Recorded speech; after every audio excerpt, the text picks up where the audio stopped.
Hello and welcome. I hope you like colors because today is going to be very colorful. I'm really excited to share this super fun sketching idea with you. I hope it will inspire you as much as it has inspired me. I've had such a great time working on these sketchbook spreads. My name is Alex, I'm a professional artist. Let's do this. The idea was to paint clusters of vibrant colors in groups of 3 and then do some stylized drawings on top in black ink. I wanted the colors to be really strong and bold, and so I decided that I would do triadic colors. I started by doing some swatches for inspiration. I had a color wheel in front of me on my screen and a triadic color marker on it that I could rotate around and help me find combinations quickly. After I'd done just a few triadic swatches, it became clear to me that the amount of variations I could do were few and not as different from each other as I had hoped. I did find a few combinations that I liked, but I also knew early on that I would need to go beyond my original idea to make this work.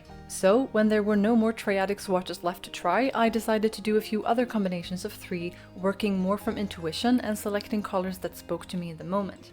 I couldn't help but notice that many of the swatches that I made were using analogous colors, which is something that I enjoy working with in general. While I covered my pages with islands of bright color, I worked mostly from memory and intuition rather than looking too closely at my swatches. But I believe that making those swatches sped up the process for me a lot by giving me time to warm up and help me generate ideas.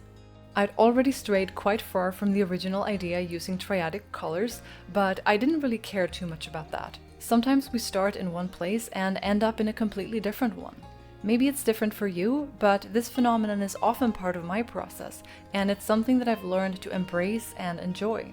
The most important thing is not necessarily that we do exactly the thing that we set out to do, but that we do what's best for the artwork that we're creating. I see the original idea mainly as a starting point, not as a map to the final destination. The process itself is my map, and sometimes it takes me on a detour with a few unexpected stops. And these unexpected places are where I personally learn and grow the most. This is where I try out new things and get inspired to step outside my comfort zone in a way that feels safe and playful. And I think that if we at any point during our process realize that our original idea isn't working or is limiting us somehow, we shouldn't be afraid to make the decision to stray from that idea and improvise. I started out drawing with my favorite fountain pen, which is a Platinum Plaisir. It was the first fountain pen I ever bought, and it holds a special place in my heart. It was actually the cheapest one I could find at the time, and even though I've bought several other more expensive ones since, I just enjoy the way this one feels more and the way the ink flows from the nib. It was more difficult to use the fountain pen here than I expected. The pen didn't really agree with the watercolor paper. I was working on a fairly cheap 180 GSM paper, and it had crinkled a bit from the watercolors earlier. That, in combination with the texture of the paper, made it pretty inconvenient to work with a fountain pen. So for the next sketch, I switched to a different pen. I knew that I wanted to go much bolder with this sketch. I wanted to work very stylized and graphical using stark, attention-grabbing contrasts. The colors were doing their job to grab my attention, and now I needed the black of the pen and the negative spaces to match the boldness and intensity of the colors. I spared no expenses laying down the fields of black ink. Since this entire sketching exercise was very experimental for me in a lot of ways, I chose to work within my comfort zone where I could. To me, that means drawing nature, like leaves, flowers, trees, and all of those wonderful things. This particular sketch is a group of tulips, and I was really going for something simplistic and stylized, and I had a lot of fun with it. I also love how the final drawing turned out.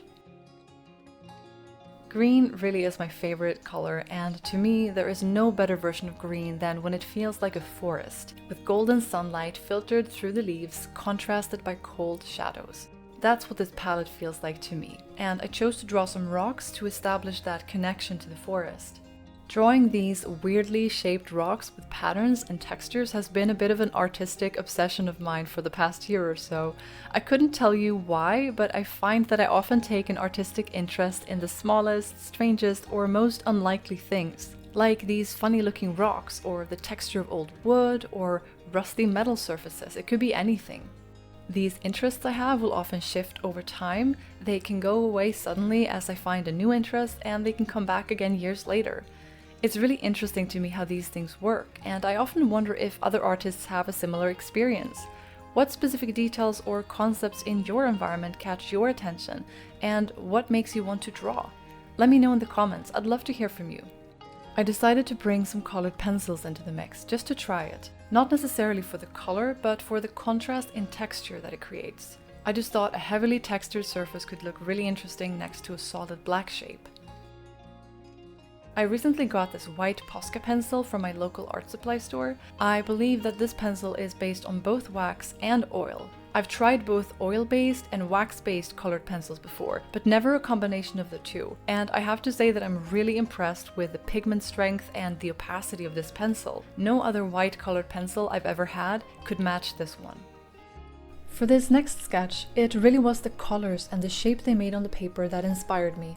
When I looked at them, I could practically see soft rolling hills, trees, and a fiery sunset take shape in my mind. I really enjoy working with these exaggerated and simplified shapes. I've worked in so many different styles at this point in my career that it's honestly hard to count. I've worked with anything from realism to hyper-stylized art, and although I've always found something to love about each style I try, I've always gravitated towards stylized art of some kind. It may not seem like it to some, but it does take both skill and experience to take the complexity and detail of our world and summarize it in the simplest and most interesting of ways in a drawing. This color combination right here was probably the one I'd been looking forward to working with the most. Because of the intense pink and purple colors, I decided to draw some flowers, something like poppies. Since I liked the colors of the underpainting so much, I didn't want to completely cover it with black ink, so I worked mostly with lines.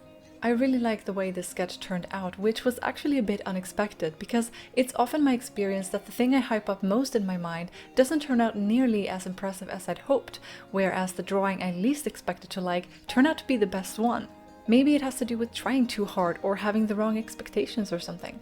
These days, I don't really struggle with performance anxiety anymore in the same way that I would have back when I just started art school. Working as a professional artist for so many years by now has really made drawing into something very mundane. And I mean that in the best of ways.